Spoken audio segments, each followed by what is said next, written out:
Sophie Macariou, on a choisi donc de s'arrêter avec vous devant un certain nombre de chefs-d'œuvre. Il y en a beaucoup ici. Et on est là évidemment devant une des pièces maîtresses de cette collection, la Pyxide d'Al-Mourira. De quoi s'agit-il? C'est un tout petit objet d'ivoire, enfin il fait 16 cm de haut, qui a été donc taillé dans un très beau bout de défense d'éléphant. On a 69 personnages et animaux qui sont nichés dans le décor. Et cet objet extraordinaire, il a été fait à Cordoue en 968 pour le fils du calife qui régnait alors à Cordoue. Et on lui fait un cadeau qui est une sorte de promesse de pouvoir. C'est un objet extraordinaire par la qualité de sa taille. C'est un véritable chef-d'œuvre de sculpture avec des effets de relief très profonds. Et cet objet, ça a été un des achats les plus glorieux de la collection d'art islamique du Louvre en 1898. Les conservateurs qui l'ont alors acheté savaient qu'il faisait entrer, si vous me passez l'expression, la seconde Joconde du département. Alors ici, Sophie, on est devant quel objet? Alors ce lion, on l'appelle le lion de Monzón, à cause du lieu où on l'a trouvé en Espagne, Monzón de Palencia, donc dans la région de Palencia. Et il aurait été découvert par un paysan. Alors l'histoire est probablement en partie inventée. Toujours est-il que c'est un objet tout à fait exceptionnel parce qu'en fait, il sert de bouche de fontaine d'abord. Et en outre, cet objet, il est assez unique dans l'art de l'Espagne arabe. C'est une pièce assez massive quand on le voit de face. Il a cette gueule grande ouverte comme ça qui laissait l'eau passer. Il a quelque chose d'assez martial, d'assez imposant. C'est pas une très grande pièce, mais en fait, il est à peu près unique. Voilà. Donc c'est un objet qui a été choisi pour faire le visuel, l'affiche du département et qui effectivement a beaucoup de présence. Et lui, on ne sait plus dans quel contexte il a été utilisé, puisqu'on l'a trouvé en fait dans une zone qui n'a pas été réellement fortement dominée par les Arabes. Donc probablement assez tôt, durant le Moyen-Âge, il est passé en main chrétienne en Espagne et il a dû servir soit dans un palais, soit plus probablement réutilisé comme bouche de fontaine dans un monastère.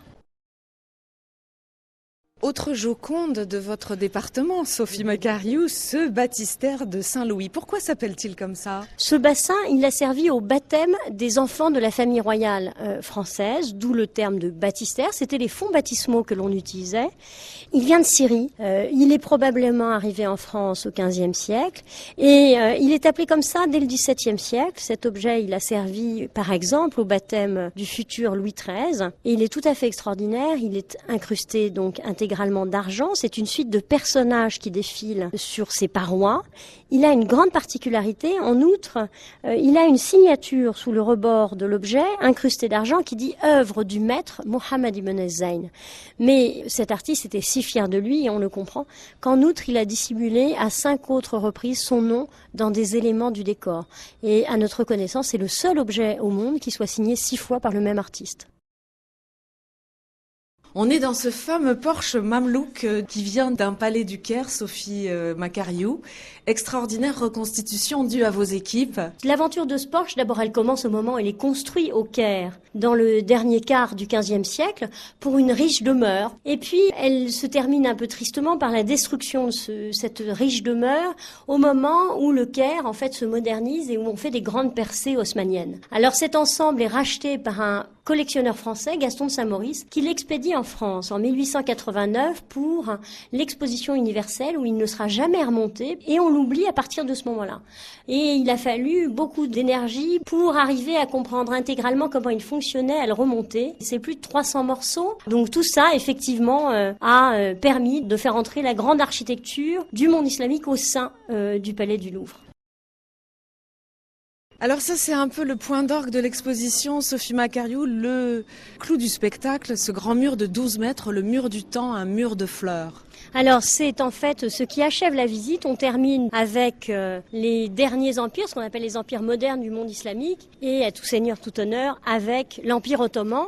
Et là, on est au moment où les Ottomans ont maîtrisé parfaitement les techniques de fabrication des carreaux avec une palette de couleurs très particulières et le fameux rouge tomate très singulier qui a fait leur réputation et qui est la couleur la plus dure à cuire en céramique.